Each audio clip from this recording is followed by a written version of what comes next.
Good evening. This is For the Record. We're speaking with the Minister for Education, Dr. Mahendra Reddy. Dr. Reddy, you've said quite a bit about the competency of graduates while speaking in Parliament in your maiden speech. They're not forward thinkers, and they are template driven, and they don't think outside the box. These are graduates we're talking about who've gone through primary school, high school, and then 4 to 5 years of tertiary education, and yet they lack the skills of being an asset in the workforce. Where are we going wrong? First thing I tell you, what I said meant about template driven is that, you see, what the graduates think is they'll go to a workplace and they can do the job of the workplace. But what the stakeholders want is for them to come and say, hey, how can we push the frontier? How can we do things differently to bring in more efficiency, cost efficiency, and also push productivity? That is something that we need to get our students, to graduates, to start thinking while they're in the university for the 3 to 4 years that they are there. And for that, the lecturers have to, the whole education system in the university has to change, and that is not happening at the moment. I'm from the university, coming out of the university myself, not too long ago I was there, and I started there this thing about, I think we should start questioning our whole pedagogy of teaching as well. So that is something, the industry says, look, when you come in, apart from doing the things the way we are doing, tell us how differently we can do things. That is one thing that's missing.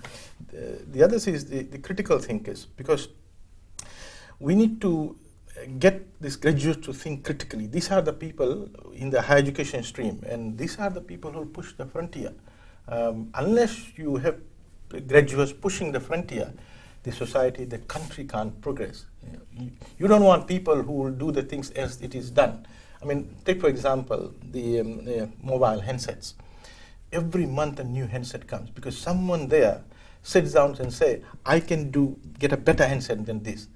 He or she gets out this handset, and then after it gets into the market, then that person says, I think I can do better one.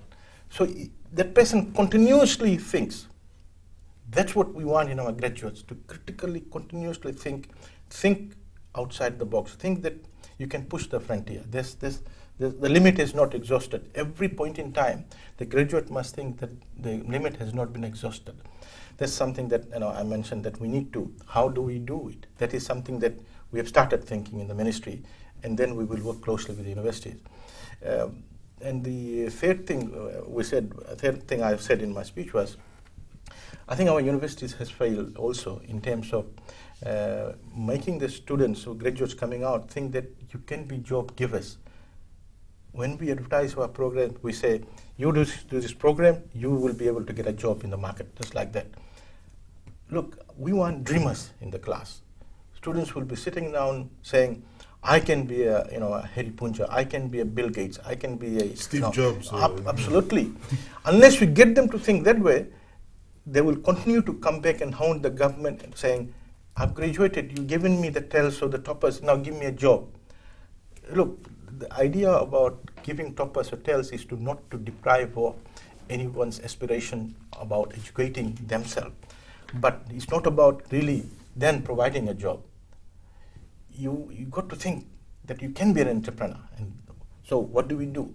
Again, we're doing some work within the ministry. I've established a advisory team, a research team in my office, who will be assisting me. We will be critically thinking and developing papers, and then we'll take it to the universities and then sitting down with them and saying, let's now relook at our whole education system in the universities. So what you're talking about is developing a culture of innovation, a culture of excellence. Obviously, the ministry can't do it alone. What other stakeholders are involved in? I will be pushing the university. I'll be working very closely with the university and saying, look, let's admit that we for so long we have been riding on our gravy train. Let's think critically how we can reflect on the curriculum, reflect on our lecturers, how we can do these things differently to get the students to start thinking that not only they should think about looking for a job, but how they could go out and be an entrepreneur. So how do your aspirations play out in terms of your budgetary submissions? Are you looking for a bigger slice of the cake? Or? Joshua, I tell you, it's really not always. Sometimes whenever we say give new ideas, people say we need more money. It's now innovative thinking as well. A lot of these things, existing funds are enough, except for I said the more like the teacher ratio, student ratio, etc. But these things doesn't need any additional funds. The funds are there already. Universities have quite a bit of funds. I think that may be adequate. Except for the capital works. I think they need to relook at the way they're doing things. Doc, explain to me this. Why aren't we able to churn out critical thinkers from the point of view of a student? I mean, you or I, when we were in school... Marketing of the product. Universities, how do they market the product? They'll say, here's the accounting degree, recognized by CPA. You do this, you'll immediately get a job. You immediately can migrate. It starts from there. Then the whole curriculum. Then the lecturers, when they teach, what do they say? Does the curriculum kind of get them to think like an entrepreneur? So is it that they're only being taught enough to help them get into the workforce? Is that one of the problems? Absolutely. I mean, teach them enough so that they can be productive workers. Absolutely. And not necessarily... Absolutely. Get the three university vice chancellors here and let's have a hard talk on this. Yes, absolutely. I mean, I've said it in my speech. I think, look, we should admit that our university administrators, our high school administrators, our primary school administrators have really not lived up to what the contemporary market wants. Let's go back over the span of the entire talkback. I mean, Joshua would have an opinion on this, but from what you are saying, and from what I can deduce from what you're saying, you're talking about going down to the root cause of all our failures in education. You basically want to rip it all apart and plant all fresh. Stakeholders have to get together, and we're going to do it and say, look, I think we are not doing justice to the government. This is the largest ministry in terms of budget. Money is not an issue here. Government has played their part by giving the money, but there was a serious leadership issue. I think all the stakeholders never got together. All of them were competing with each other with respect to student numbers. Competition has resulted in a race to bottom. Let's get away from that. Let's see whether we are delivering what the industry, what the stakeholders want. All right, we'll take another break. We'll be right back.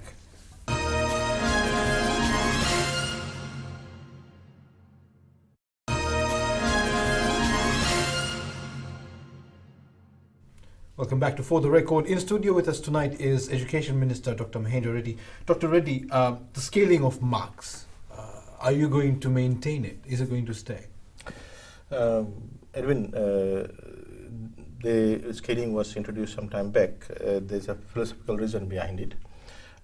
Unfortunately, the worst part of this whole scaling is that the stakeholders are not aware of what is happening to the children's mark. For example, you give an exam paper and say this exam paper is out of 100, and assume and saying that the student gets all right and will get 100 mark, and assume the student gets all right, but the student doesn't get 100 mark. So that's not on.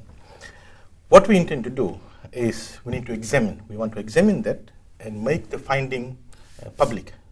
The entire public will know why scaling was done, whether the scaling should be done, if it is to be done, what is the formula, and what will happen to the child's mark.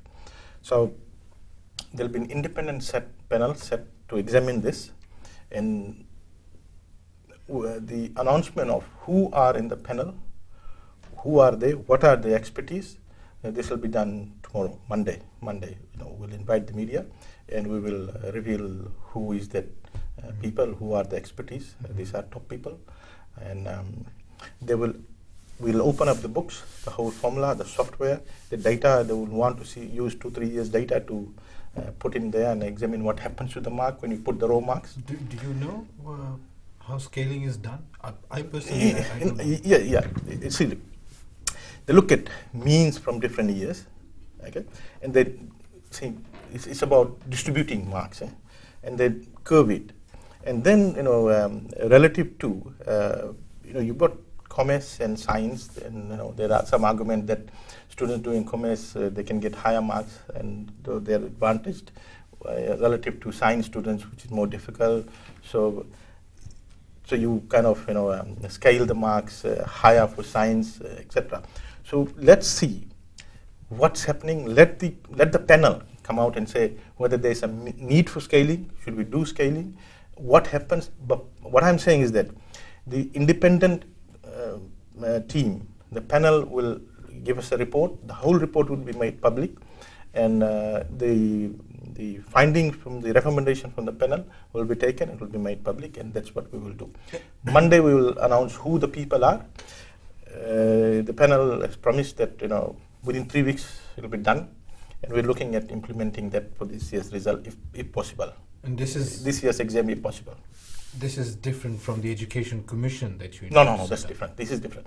We want to address this immediately, because there are people, the students want to know what's happening to their mark.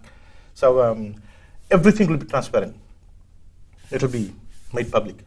One of the opposition points in Parliament this week has been the perceived lack of support for rural-based schools. There's a huge disparity according to them. How does the government plan to tackle this in terms of resource deployment? And is that part of your budget plans? We're looking, the government has allocated grant money to schools. Based on student numbers.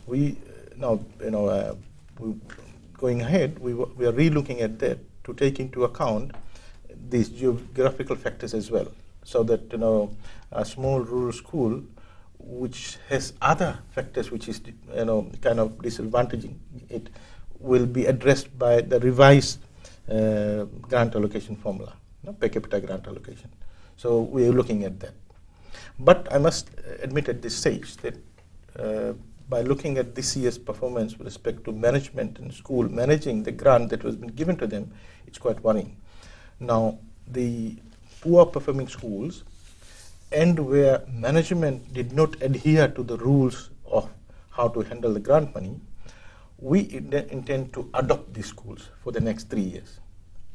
Adoption meaning the school will get that money, but we will control the money. We'll say, we will examine. We are adopting the school means we very closely monitor the school in terms of what the school needs.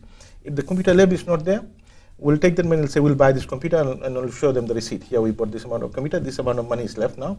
The school needs painting, we will say, it needs painting.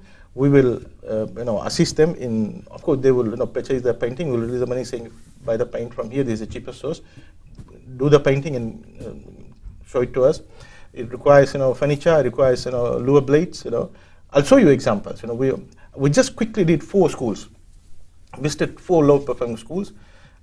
Pretty good correlation, I won't say causality at this stage, correlation between how the fund was managed with respect to the status, the physical status of the school, as well as the performance.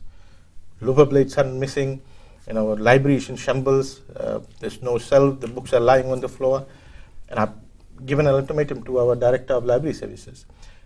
2.5 months I'm giving to her. You have all resources you want, our corporate section will provide you, fix the libraries. If you can't fix it, then step aside, we will get someone to fix it. Resource won't be a problem for her.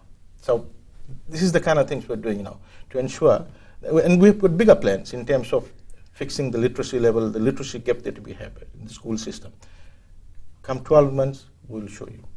Apart from rural schools, there are those schools, not necessarily rural-based, but schools where the performance of students is below average. The ministry is pouring money into these schools just like any other. What do you plan to do? We'll adopt them. That they will be under us.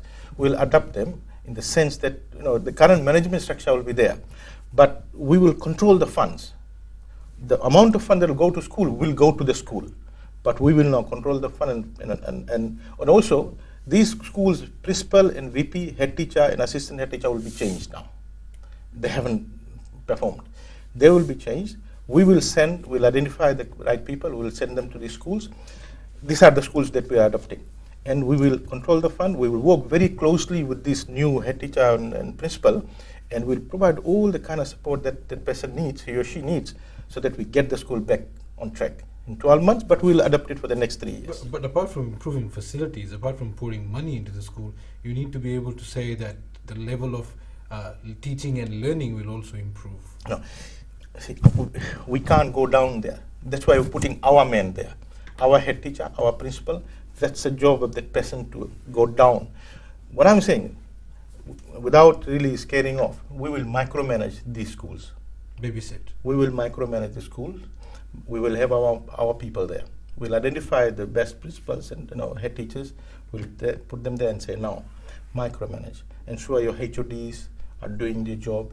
HODs have to ensure the teachers are doing their job. We will bring back the schools to where it should be. How many schools do you expect would fall under this? We're looking at maybe close to about 20 primary schools and around 25 to 15 high schools. And where exactly would these be based? Some in urban area, I mean, some very close to The capital. Nasino area, and quite a few in outer islands as well. Benga is the primary school there as well. So I'm not going to name these schools now, but I'm saying the whole intention of the ministry is not to close or take over schools, is to bring back the schools to where it is and then hand them back to the management for the management of the school. All right, Doctor, it's time for another break. We'll be right back. Some interesting discussions going on. Don't go anywhere.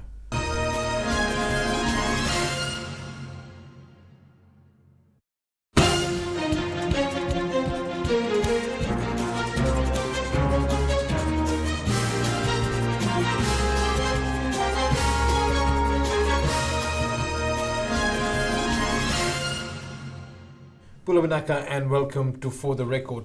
After about a month, we've returned to our studio-based format. Following the elections, things have settled down and people have returned to their normal daily duties.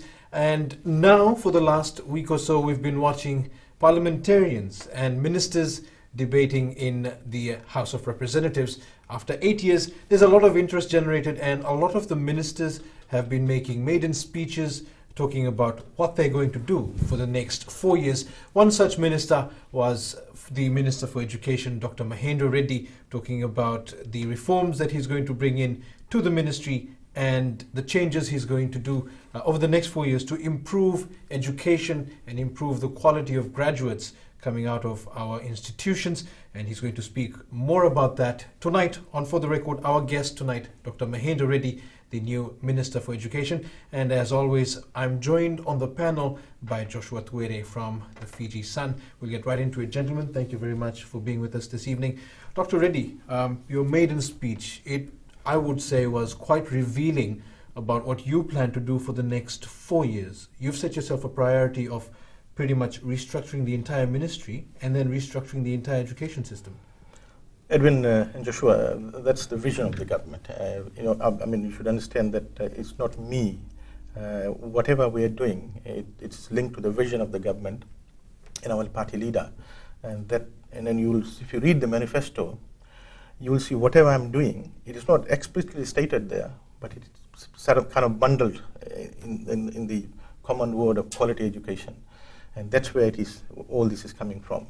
And so manifesto is the overriding guiding document for the vision that we now have in the ministry. And it is particularly with respect to restructuring the education system to deliver what the people of this country wants from us.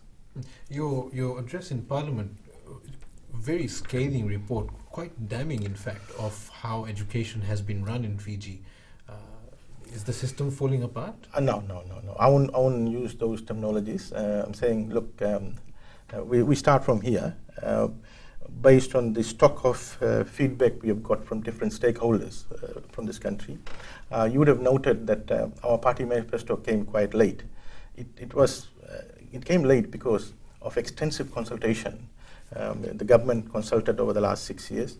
And then during the election time, the Prime Minister and the General Secretary and other members of the party and the candidates as well went throughout the country. So we were getting feedback. So that manifesto, it's a culmination of the aspirations of the people of this country.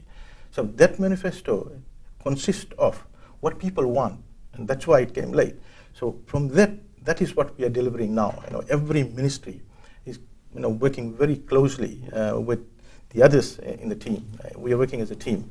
and we all have carved out what we are supposed to do.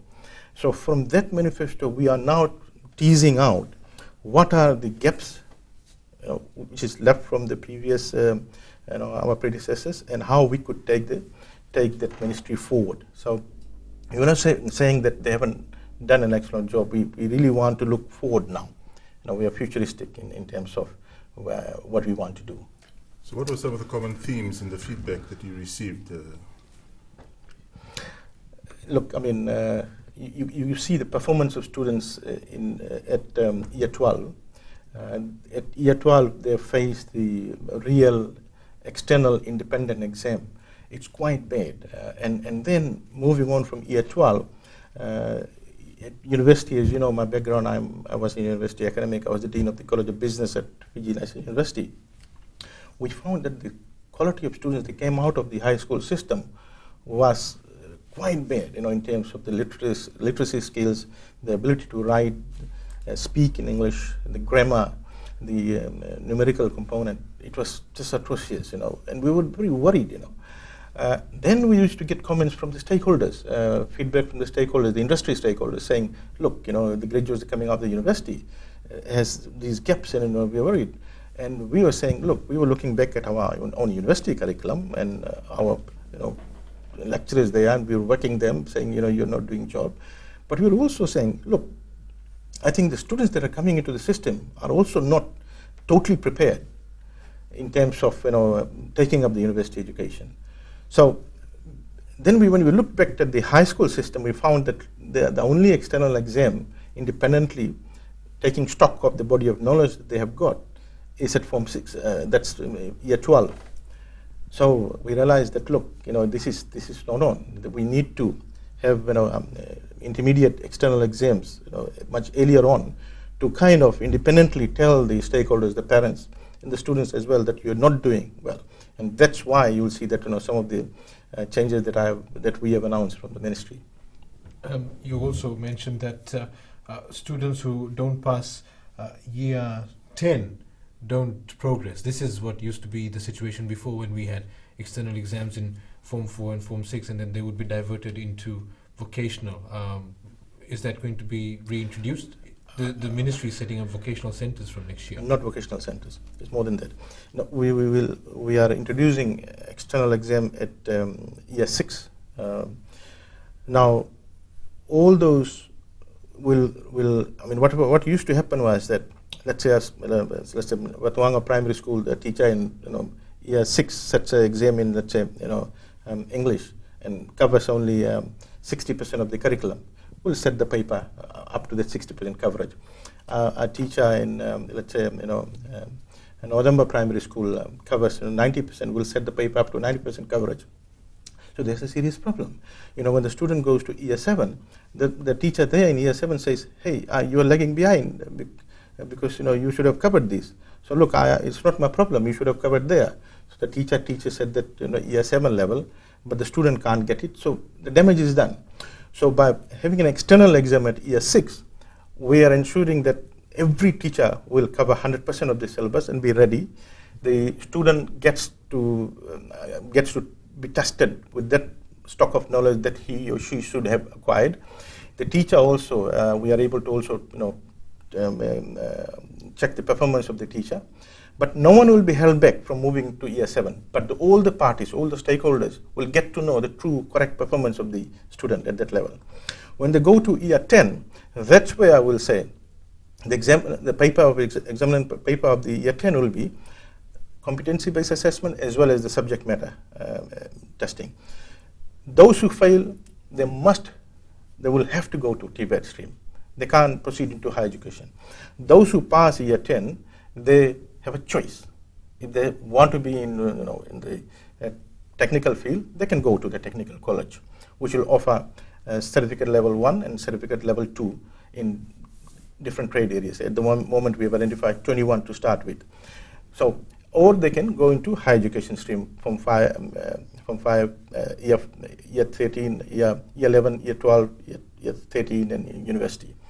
But also, I want to tell the stakeholders, the students in particular, that by going from year 10, going into the technical college, doesn't mean that you can't go to a university. They will do Certificate 1 and Certificate 2 at our Ministry of Education's technical college. After Certificate 2, they can go to Fiji National University or USP if they're offering Certificate 3, Certificate 4, Trade Diploma, Advanced Diploma, and Bachelor's Degree in Engineering in the respective area that they have been studying. So, it's not that, just that we want to be sure that those who are intellectually into the higher education stream, the critical thinkers, they'll get into the higher education stream. Those who can't, we don't want to force them and take them and mislead them into the higher education stream and they drop out in Form 6. We are saying, look, you are not critically thinkers, you are not really meant for this particular stream. I think you should get into the TVET stream. That's what we want to do. And then we will nurture them into university education if they want to. All right, Doc, on that note, we will take a quick break. When we come back, more discussions with the Minister for Education. Welcome back to For the Record. We're speaking with the Minister of Education. He's talking to us about some of the changes and reforms that we can see in our schools, in the ministry and the entire education system in the years to come. Dr. Reddy, before the break, you spoke at length about external exams. What I want to know is, have parents asked for these exams to be brought in? Because when these external exams were initially removed, the reason given was that because students were missing out on education and a chance to increase their knowledge, because this external exams didn't let them progress in schools. Not in a structured manner, but wherever we went in terms of different forums, not only after election or just before election, but over the period of 2 years or so, this is the kind of feedback we have been receiving, that I think we're not doing justice by having the exams removed. So not in that manner, that in a structured way. And how will your format be different from previous external exams? Well, two things. One is we want to also, particularly in year 10, the exam, we want to look at more the competencies of the student, whether they're competent enough to get into higher education or they're competent enough to get into a TVET stream. So that was something that was missing. Previously, it was more kind of, you would memorize the subject matter and come and kind of, it was more recall you cram time. it basically. Yeah, you cram it and then you... Yeah, here we look at, more... See, there's something which I think it's important to talk about, learning outcomes. At every level of study, there's certain learning outcome. At the completion of this particular subject, this is what the student should be able to do, able to design, able to recall, etc. So I think what we want to move towards is more outcomes-based education rather than more input-based education. Up till now, what used to happen is, this is the timetable the teacher is given, this is the syllabus, go and teach it, your job is done. Mm-hmm. We want to move from an input-based education system to both an input and output-based, an outcome-based education system, where at the end you also want to test whether the student have achieved that level of attributes and the learning outcomes, whether it has been met or not. It's a very philosophical and critical thing that for so many years we have ignored, and that's what has messed up. If I want a better term, the kind of products that we have been churning out of our primary and high school system. That is something that I'll be talking more in my keynote address at the education conference that Fiji National University have organized on the 7th of November. I'll be outlining the kind of attributes that we would want to see at different levels in different years. All right. So what kind of implications do these reforms in terms of teacher training and school management? Does it mean reevaluating how you train teachers and how schools are administered? We will have to involve and run some workshops for our teachers throughout Fiji. But it's not new to them, because the university education recent on output base, so they are aware of it to some extent. But certainly we will run workshops, and where we find that teachers are quite weak with respect to the learning outcome and output, we will have more detailed workshops. So what do you say to we the management, what we need to do with the management as well, because they're important stakeholder in the whole education system. And some of the failure of some of the schools in the performance, and management are also responsible for that. I'll talk about that more later on. Yeah, there's feedback from teachers who have left. What do you say to that? Joshua, I totally agree with them, particularly the first part, the admin part, the class-based assessments and paperwork. And we now, in the ministry, and we'll deliver it in term 1, starting term 1. So, because it also has implication on the curriculum that we have.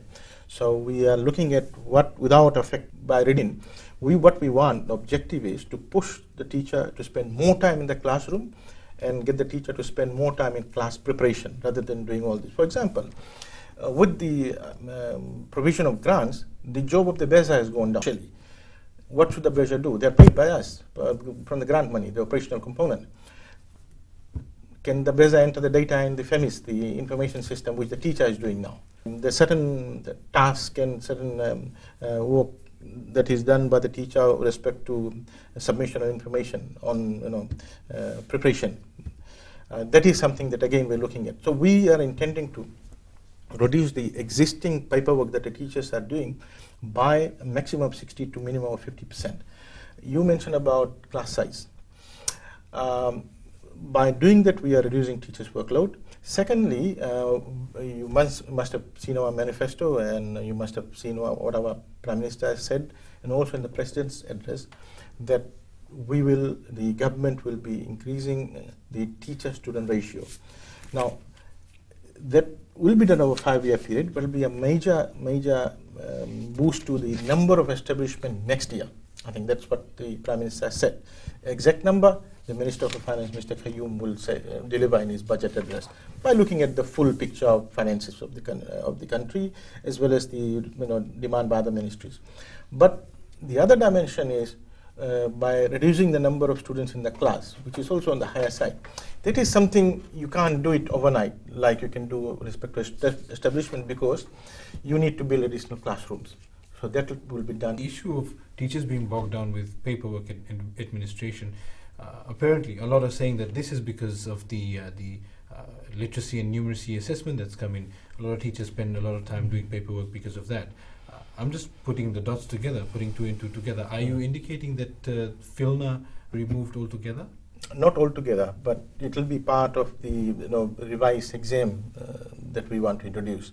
So both in the primary as well as the high school system. So it's not only that, but as well as the other, like the data entry into FEMIS. Every day teachers have to enter data, and that's what I'm saying. That when you enter the full, then after that the admin staff, the auxiliary staff that are paid by the ministry. So we are now exactly looking at what they're supposed to do, how many auxiliary staff should be there in the school, and what are they doing, because they're paid by us. We will now go down and look at that level. We have told our divisional education officers on night before last in Nandi, we met all of them, just them. And then we'll tell them, this is the work that they should be doing, and we will be working with them, this support staff in the schools. All right, Doc, thank you for that. It's time for another break. We'll be back shortly.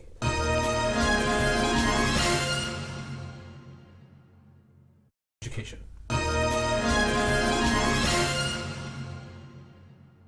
Good evening. This is For the Record. We are drawing to the end of tonight's show, but we still have a few minutes left, and we'll continue discussions with the Education Minister, Dr. Mahinda Reddy. Joshua, I'll give you this segment. People often forget, Minister, that part of your portfolio also involves heritage and arts. What's the way forward for that? Sure. I tell you, I am so honored to have that as part of our ministry's portfolio. This country is unique. This country has a unique identity. We haven't done much to harness the kind of diversity we have and build, these into the mainstream education. We've got the archives. How many people have visited the archive? What about the adults? How many students have visited the archives? Why do they have to pay and visit the archive? It's our own. Whether 100 students visit the archive or 200 students visit the archive, is there any additional cost incurred? These are some things that we intend to look at. We've got museums. How many students have visited the museum? We've got the Greenwich Center Museum here in Lautoka. There's another museum in Ba. what's the linkage between the main museum we have. So these are some things that we have got plans in the next year. We started off, the first week after my swearing in, we had the joint show with Fiji National University. They've got a very good department of music and arts, and they've got a very good product, a fusion show that we did jointly. It gives our true identity. We should stop copying products from India, etc., and replicating it here. We have our own identity. We are Fijians, and that's the dimension that we need to take out. Every student coming out of the primary school system, secondary high school system, what stock of knowledge do they have with respect to heritage? We will relook at the curriculum in the civic education side. How much of knowledge do they have about the Constitution? These are all the things that we are going to look at. It will be also part of the Education Commission's work as well. Next 12 months, substantial amount of work will be done towards that. We will link up with the various cultural groups that we have and see how much of their input can be made in our high school system. Every student graduating, I tell you, I was at the Fiji Day celebration. How many of our people know about the other side of military, what they do? The coups in this country have kind of given a different image about military to our people. Let's start from the school system. Do they know what work military does? Do they know about the military's contribution towards border patrolling or maritime border? All these things needs to, we need to get our students educated about. And heritage and arts is something that is, actually our students are devoid of. Particularly at this time when the Bollywood and all the Hollywood impact is kind of increasing and having a negative effect on our students, we have to increase our activity from the heritage and arts perspective.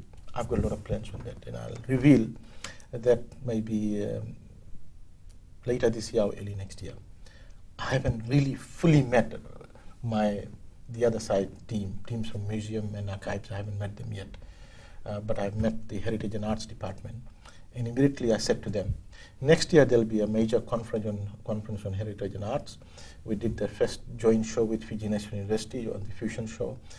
There are other activities that we intend to do. I've outlined to them what we want, and they're quite excited about it.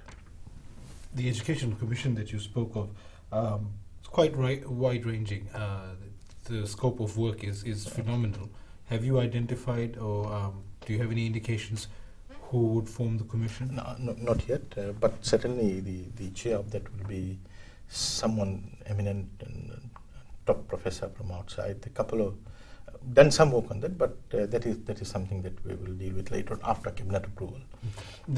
How much of what we've discussed tonight and the changes that you hope to bring about depends on the outcome of the commission? No. Most of these things that we discussed tonight is going to we'll roll it out immediately from term 1 next year. And what do you expect the commission will do then?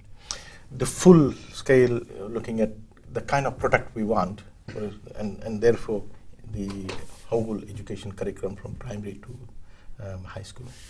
Doc, as we draw to the end of tonight's program, you've talked about everything that's going on with regards to education. What's going on at the ministry? When you walked in the first day, what was the state of the headquarters and the administration side of education in Fiji? Because from where I'm sitting, I would ask the question, look, while all this was going on over the years, what were the senior administrators doing? A lot of goodwill there. There were fixed minds. But I must say that a lot of people there are now basically sharing the vision that government has and are willing to work with us. Of course, there is a small select group that was the cause of the state of education today, and they'll fizzle out. They're working behind the scene, trying to derail and destabilize what we're doing, but doesn't deter us. Do you have support in your ministry? Absolutely, absolutely. A small group. And because you are the minister, you're trying to bring out all Yeah, these reforms, yeah, all these changes, yeah. but you've just said that there is a group within your ministry Yeah. working against you. I'm just going to ask you straight: is it linked to any of the teachers' unions? No. Well, they had their own networks and all those. So now it's a non-issue for me. Joshua, I'll give you one last question. Well, how are you dealing with this? Are you meeting with those who seem opposed to you? You talked about fizzing out. No. They won't come and tell you that they're working against us. So they will, but they will be working with the network and writing letters against, I tell you. But look, that'll fizzle out. Can you give us an example? They'll create email accounts, and my wife is a school teacher. They're targeting her to weaken me. So these kind of things they will do. They'll create email accounts and then write, anonymous emails, etc. What do they write in the emails? Your wife was absent today. Your wife made this mistake in the exam paper. What are you doing? You're talking big about improving education system, etc. So these are the kind of things. So when you investigate, you find no one of that name wrote that email, and the person's name there saying, no, I never wrote it. There's no issue as such, etc. Doc, just wrapping up tonight, what is your vision of education in 4 years? Because you're working on very immediate changes, things you want to bring in a year, 2 years, 3 years, 4 years. After 4 years, when you look back, what do you want to see? Industry should be totally happy with the product they're getting. And look, when the product comes out of the university system, the product is graded. If the industry says it's an A-grade product, the industry should be totally happy with that. If we're saying this is a C-grade product, then industry should know what the C-grade product means to them. So that's what we want. We don't want to churn out a C or B grader and then the person doesn't perform in the industry. All right. So, yeah. With that, I thank you very much for being on the show. Joshua, you as well, thank you for coming in. That was For the Record tonight, discussions with the Minister for Education, Dr. Mahinda Reddy. Remember, you can join us again next Sunday, and if you have any comments or questions, you can always email us fortherecord@fbc.com.fj. Until next weekend, I'm Edwin Nand. Good night and God bless.